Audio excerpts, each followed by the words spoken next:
Pemain tim nasional U23, Hoki Caraka dan drama jempol netizen. Siapa yang sebenarnya arogan? Di tengah hingar-bingar media sosial, satu komentar bisa menjadi bom waktu. Hari ini, adalah Hoki Caraka, pesepak bola muda, yang meledakkan bom itu dengan melayangkan somasi pada 5 akun Instagram. Ini bukan sekadar kasus, artis, ngambek. Ini adalah peperangan antara, kebebasan, jempol netizen versus, martabat, yang terasa diinjak-injak.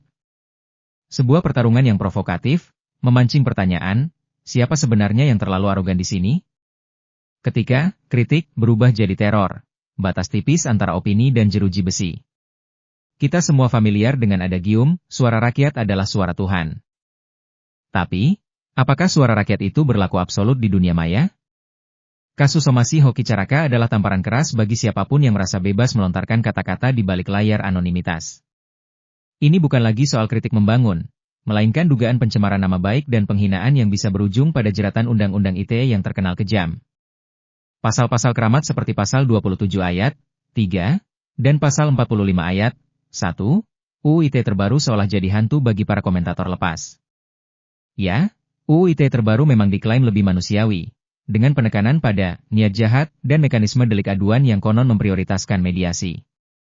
Tapi, jangan salah sangka. Begitu somasi dilayangkan dan berlanjut ke jalur hukum, manusiawi, bisa berubah jadi menghukum. Siapkah Anda menghadapi panggilan polisi dan persidangan hanya karena satu ketikan jempol? Apakah Anda merasa terancam dengan dinamika hukum digital yang mencekam ini? Atau mungkin Anda adalah korban dari fitnah online dan tidak tahu harus melangkah kemana? Jangan biarkan kebingungan menghantui Anda. Dapatkan jawaban instan dan panduan hukum yang presisi dengan Thoras.com.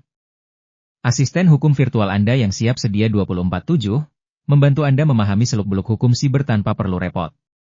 Kunjungi Thoras.com sekarang dan pastikan Anda selalu selangkah di depan dalam setiap langkah hukum Anda.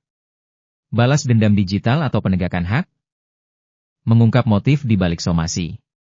Pertanyaan besarnya adalah, apa yang sebenarnya dicari Hoki Caraka? Apakah ini murni penegakan hak untuk melindungi nama baiknya? Atau ada aroma, balas dendam, digital atas kritik yang mungkin dianggap terlalu pedas? Di mata publik, seorang pesepak bola muda yang melaporkan fansnya bisa jadi terlihat anti kritik atau bahkan anti demokrasi.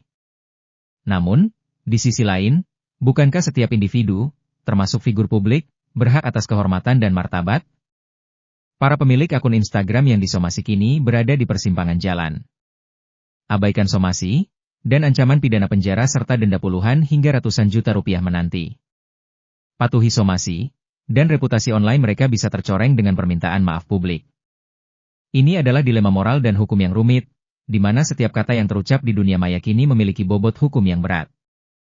Jangan biarkan diri Anda terjebak dalam pusaran hukum digital yang membingungkan. Apapun posisi Anda, sebagai komentator atau korban, pemahaman hukum yang solid adalah tameng terbaik. Thoras.com hadir untuk menjadi panduan terpercaya Anda. Dari analisis kasus sederhana hingga rekomendasi langkah hukum yang tepat, Thoras.com adalah kunci Anda untuk navigasi aman di rimba hukum digital. Kunjungi Thoras.com sekarang, dan jadikan hukum sebagai kekuatan Anda, bukan kelemahan. Pada akhirnya, kasus Hoki Caraka ini adalah cerminan dari betapa rapuhnya batas antara kebebasan berbicara dan pelanggaran hukum di era digital.